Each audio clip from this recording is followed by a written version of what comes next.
Y'all, it's your boy HBK Triz. And Gigi. You already know what it is, F1 fans. Stand up, man. Back in the business. Today we got the most brutal crashes in F1 history. Okay, because I knew there had to be some crashes. I knew it. I knew that they couldn't just be... Not that I want there to be crashes, right? But there had to have been some. Some. Them going that speed, so many of them on the track, it has to be some accidents. I mean... They're not robots, so yeah. they gotta make a mistake. Or like pile on top of each other, and it just like sends everyone out. That'd be freaking crazy.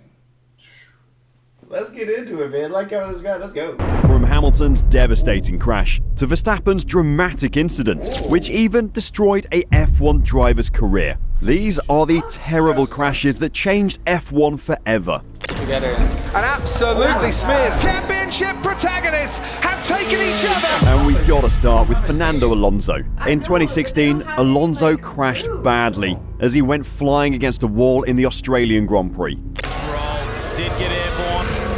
Oh, look how far it's gone. He went flipping through the air before coming to rest upside down at 200 miles per hour. Luckily, he wasn't seriously injured and was capable of escaping his McLaren. But trust me, guys, that's nothing. Because what Max's father, Jos Verstappen, suffered from was one of the most infamous fire incidents in F1 history at the 1994 Hockenheim race. Jos came to the pits after 15 laps, hoping for a regular pit stop, but instead, he experienced the shock of his life. Fuel got sprayed out of the fueling hose and ignited his hot car. This became a huge disaster, as Verstappen, in his car, and his surroundings caught fire. Everything went up into flames, and it was suddenly dark and black, and I couldn't breathe.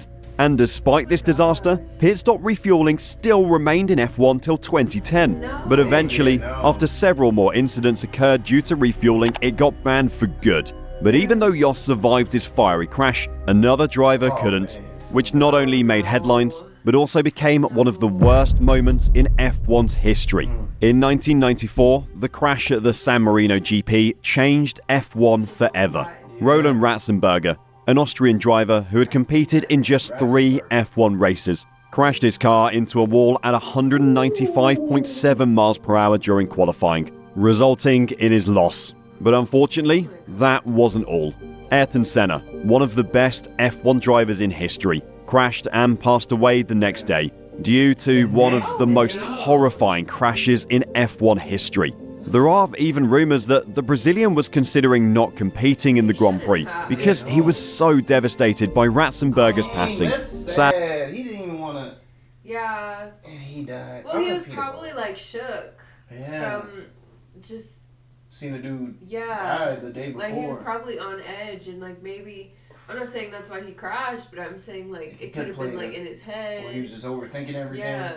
Ooh, rest in peace to both of them, man. That's definitely sad, especially for this guy who didn't even want to race the next day, but you know he got to do his job. It's like his subconscious was like, "Don't do it, don't do it." Dang, that's sad. Rest in peace. Sadly, Senna made the decision to race, and on lap 7, he lost control of his vehicle and hit an exposed concrete barrier at a speed of about 192 miles per hour. This incident created a great deal of changes in F1, with more emphasis being placed on the safety of F1 drivers. To minimize dangerous detachments in crashes, testing methods for tire barriers were made mandatory. Barriers were secured by rubber belts and wheel tether. Like, you know, it's always sad that somebody got to be the example for it to change. You know what I'm saying? Not saying it was a problem, but like in every job, you know, the reason why you have rules is because somebody had to be the example. Because something happened in the past where they decided they needed the rule. Yeah. But you think common sense would tell you, like, these cars are going very fast. There's not much to hold the driver in. Some of these posts and these bearings need to be covered. And not just, like, exposed concrete. Yeah. That Verstappen dude, I mean, thank God. I'm sorry, he didn't die. I mean, he was literally sitting in there. Engulfed in it. Sheesh. Were adopted. But while these terrible crashes changed F1, some crashes also crushed one F1 driver's reputation. And we all know which Russian driver I'm talking about. Nikita Mazepin's rookie season made some big headlines, but not for any good reasons. He was a laughingstock. Even before his career got started, he was already being judged. And when he crashed in the first race of the year, obviously it didn't help him. But seriously guys, crash in the first race? I mean, come on. Even Sergio Perez repeatedly called him an idiot at the Portuguese Grand Prix. Also, his relationship with ex-teammate Mick Schumacher also deteriorated. And to the point where Mick even declared that he wanted to finish him. Oh boy, that got serious. But while this Haas driver's crashes were simply ridiculous, another Haas driver was also involved in a crash, which not only changed his life, but also changed F1 forever. During the opening lap of the 2018 Bahrain Grand Prix, Romain Grosjean was involved in a terrifying crash. He reached a peak force of 67 Gs when he crashed into a metal barrier at 119 miles per hour. This split his car into half and caused an explosion. Grosjean was trapped in the cockpit for 27 seconds before he managed to escape through the raging fire. But later, he revealed that the main reason he's alive... How are they surviving these? This is crazy. His car was split in half. How did, like... This brings back a bad memory, but it was fun, you know. Back in middle school, we were going go-kart racing at like it was a random putt-putt place. And somebody hit me in the back, and I like smacked the wall, and I got the worst whiplash of my life. I was a kid. I felt like I was in so much pain. But imagine this at 100. I know. I was like, what? It's a bad. It's way off. It's not like a comparable. I mean, it kinda. Yeah, I just remember how fast it was. Like, oh, my neck was killing me. I wanted them to stop the race. I'm like, stop. I can imagine this. Life is because of the halo, which definitely has become a huge part of F1 safety. But despite the safety precautions, some crashes were simply unavoidable, especially when it looked like a driver would do anything to harm their teammates' chances of winning. And we're of course talking about Lewis Hamilton and Nico Rosberg. Despite winning both Constructors and Drivers' Championships, things got personal for the Mercedes drivers, especially at the height of it, when the pair took out each other on the opening lap at the Spanish Grand Prix. The crash was so bad that it not only fractured their already tense relationship, but also had Mercedes threaten to sack both drivers. But what's interesting is the pair were actually childhood friends, and even after that, their friendship suffered. So and who got jealous? One of these two got jealous. One of these two got jealous. Childhood friends that both made it. But maybe both of them were like, I don't want to see the other one be better than me, so I'm going to take him out. I'm guessing it's this guy, because I'm just guessing, right? Because I'm like, I know who Lewis Hamilton is. I don't know who this guy is, so I'm like, maybe it's him. Ruined to the point where Lewis even told Mercedes that he didn't want to race for them again. Niki Lauda also stressed that both drivers pushed each other to the limit, hence the crash. But turns out, this crash was nothing compared to the crash that Niki experienced during his racing days, which was so devastating that it forced F1 to make changes. It was 1976, German Grand Prix. Bad weather and track coverage meant that parts of the Nürburgring circuit were wet. Now, what's interesting is, even though Lauda was the fastest driver on the circuit, he still expressed his displeasure with the track and asked his fellow drivers to abandon the race. But unfortunately, he was outvoted, and as such, the race went ahead. And sadly, at the notoriously dangerous Bergwerk corner, he lost control of his Ferrari, veered off the track, collided with a wall, and his car burst into flames. The Austrian driver suffered severe burns to his head, hands, and... Oh, you seen this? Man, he was burned. And that's crazy. This is exactly like the other one. Exactly like the other where it was like, it's one guy, it's the guy who don't want to do it. And everybody's like, nah, we gonna race, bro. Yeah. It's wet, so what? You know? And he ends up being the one that gets cooked. I just, I can't help but laugh, but... That was... Nothing. I don't know if you heard that. No, what did you say? I was like, he's the one who get cooked, no pun intended. That's terrible. That was terrible. That was really bad. I didn't even, I can't condone that. No. Back in this thing, y'all, we had some technical difficulties. But yeah, man, Australian driver, this is crazy. That's so sad. We're going to run it back. Let's go. His head, hands, and inhaled hot fumes that damaged his lungs. And after being taken to the hospital, he fell into a coma and was even given his last rites. But he survived, thank God. But while Niki Lauda's crash became a defining...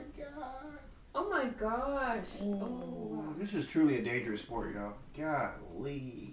moment in his career. Nicholas Latifi's crashes were also pretty much defining, but not in the way he wanted. In the final laps of the 2021 Abu Dhabi Grand Prix, Latifi ruined it for Mercedes. Hamilton saw his lead cut after Latifi crashed into the barriers. But as apologetic as Latifi was about the incident, he did little to change his Latifi status, as he also crashed behind a safety car at the Monaco Grand Prix. Behind a safety car. I mean, come on. How does that even happen? Well, this is what Latifi said. The throttle didn't get stuck, but it was like the throttle got stuck. It was very strange and surprising at the same time, and I was already going so slow there, I was just a passenger at that point. The car is driving forward and I'm not on the gas, so I don't know what's happening here. Well, now that's one way to put it. But remarkably, that wasn't all. During the Japanese Grand Prix practice session, he got lost and turned down a dead end. And instead of continuing down the track layout, he made a... Some of these guys are like me on the freaking the crew racing game, man. Golly, I be getting lost. But isn't it just a circle? That's what I'm saying. How you get lost? 180-degree turn and went the wrong way. This obviously didn't go unnoticed, but instead of owning up, once again, he blamed the incident on the car being strange. Go Latifi, go Latifi. What a guy. But while Latifi's crashes luckily didn't cause any serious harm, unfortunately we can't say the same thing for Anthoine Hubert, because as we all know, the crash he was involved in was simply devastating. In the Belgian Grand Prix, the F2 driver was involved in a high-speed crash. On the second lap, Hubert collided into a barrier near the high-speed Eau Rouge turn and was then struck by another driver, Juan Manuel Correa, which caused Hubert's car to be completely destroyed. Antoine later succumbed to his injuries and thus couldn't survive. But sadly, that's not all, because Formula One racing icon rest in peace to Anthoine as well. A lot of people has passed away in this sport. I guess it's dangerous. It's extremely dangerous, you know. They're driving at. Is it worth it? Like, I mean, I know that the people will say yes because this is like their life. They love it. But is it worth it? Ooh. I know, because I'd be scared that, you know, because you've seen so many people die from it. I mean, that's the third one. That's the third count we got so far, man. Right? 3 or 4 at this point. R.I.P. to Anthoine, man. That's sad. Jackie Stewart also experienced a similar incident at the same corner. Stewart was left facing his end when he crashed his car at the Spa circuit, which left him hanging upside down with fuel trickling down his face. He was safely rescued from his automobile by 2 other drivers, and since then, he's led multiple campaigns to increase drivers' safety. But surprisingly, his initial thoughts were that seatbelts were unnecessary and uncomfortable. But since then, he's changed his mind after these many new safety measures prevented from losing many drivers. When I was starting in the Formula One world, the tracks were hideously dangerous. There were no runoff areas, and it was just crazy. Ridiculous things like telegraph poles were up close and personal. But while Stewart already changed his views about seatbelts, Carlos Sainz's crash still forced the FIA to dig deeper regarding its seatbelt rule. During the second practice at the Monza circuit, Carlos Sainz crashed hard into the wall at the Ascari chicane. The impact was so heavy that Sainz was pushed pretty far forward towards his steering wheel, despite having his seatbelt on. F1 fans got extremely alarmed by this. But the FIA still noted that, while Sainz's case was strange, it's normal for seatbelts to give a little impact, because doing so is far safer for the human body than when they are rigid. Even Michael Massey said, "I think the seatbelts are made to stretch. We will look at the seatbelt, as we do with any major incident or significant incident like this, and see what we can learn from it." But even though this crash created FIA ways to improve the sport, another crash created dispute among Red Bull's teammates, which even led to one of them leaving the racing team. At the 2018 Azerbaijan Grand Prix, both Red Bull drivers, Max Verstappen and Daniel Ricciardo, crashed into... Plug it in, man. If you haven't checked out that video, go to our library for real, bro. Go to the library, go to F1. That video's in there with, I think, the funniest moments. Yeah. Yeah, those 2 guys, I remember them. They was leading the way in the funniest each other while battling on the long straight. Both of them seemed to move under braking. Verstappen defended too hard and Ricciardo attacked too aggressively, thereby resulting in a double DNF. After the race, Ricciardo even said that Verstappen's cutting into him annoyed him, and his frustration increased when he realized that the team wouldn't help him. We touched wheels a few times where it was always Max coming into me, as opposed to me going into Max. Part of me was waiting for the team to say cut the shh, but never really got that. I'll say now, I was more just like, F you guys. Wow, I never saw Ricciardo angry before, but Ricciardo later explained that this Baku incident eventually made him leave the Milton Keynes-based team, since Verstappen was just ready to end his career. Even the team boss, Christian Horner, believes that Ricciardo was running from a fight with his teammate. And today, we all know who ended up where. Verstappen is a two-time champion, and by looking at Red Bull's performance, he'll be a five-time champ soon. Ricciardo, however, did return to Red Bull, but as a reserve driver to his former teammate. Because he just wanted protection. He wanted them to kind of like bring him into the principal's office. Like, hey, stop cutting in front of him. Yeah, like, you're on the same team. If he's in front of you, just let him. Just relax. But you can tell who's like the star, and they're like, bro, you don't have no room to say. Yeah. But like, still, like, protect your drivers, man. I see why he left, though. This is like, y'all don't even care about me. It's all I think I would have left too. Yeah. Because these things can turn deadly, and Deadly, I would rather, And the crazy I'm learning, because I'm hearing the names. Verstappen, his dad was a couple of seconds ago. He was in one of the crashes. Mm-hmm. Well, yeah, he was the one who was on fire. Yeah, right. Yeah, so this is the son, so he should know it. All people like. He just doesn't care. But obviously, he's really good since they're talking. But still, this crash was nothing compared to what Guan Yu Zhou had at the British Grand Prix. At the opening lap of the race, George Russell collided with the Alfa Romeo driver Guan Yu Zhou, which then sent the Chinese driver's car flying across the track, sliding on its halo before being sent over a concrete barrier and into the retaining wall. This crash was so severe, as Zhou was literally skidding while upside down for a considerable amount of time.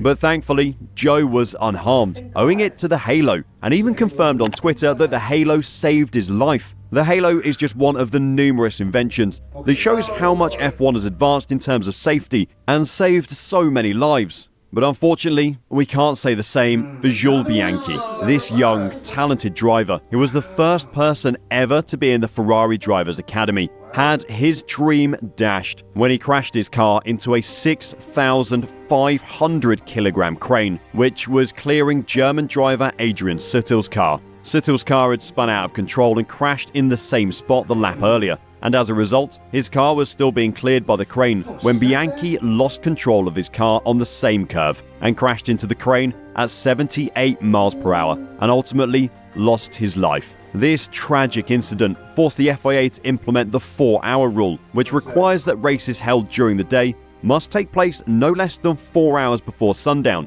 along with modifications to track drainage and how emergency vehicles handle collisions. But even if these drivers' crashes created some positive rule changes, sometimes F1 drivers simply force the FIA to make a rule change. But this time, it's just for their benefit. One F1 driver forced a rule change just to gain an unfair advantage in the race. Another driver forced it, which was so bizarre that it even changed F1's future forever. But who are these drivers? And what changes did they enforce? But more importantly, why? I know you want to hear more about this, so just click the video. You had me so good. That was a good. I like that. That was a good segue into his next video. That's what you call marketing right there. You did that. I was so into it. I'm like, okay, tell us. I was like, what did they do? Say, click on the next video and watch.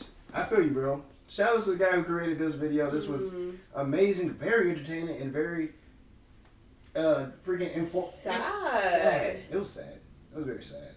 There's so many crazy accidents that happened. So many people lost their lives in this sport. I mean, you got to put it all on the line to be in the sport. I mean, you're driving crazy miles per hour. Driving way too fast. And there's a bunch of other guys driving way too fast. And you're in these small cars. I mean, you can stand up and we're taller than that. So it's like, that's tough, man.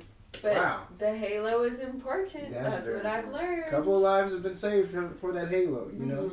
So yeah, man, y'all gotta let us know what to watch next when it comes to F1.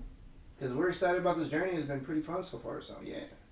It's your boy Cheese. And Gigi.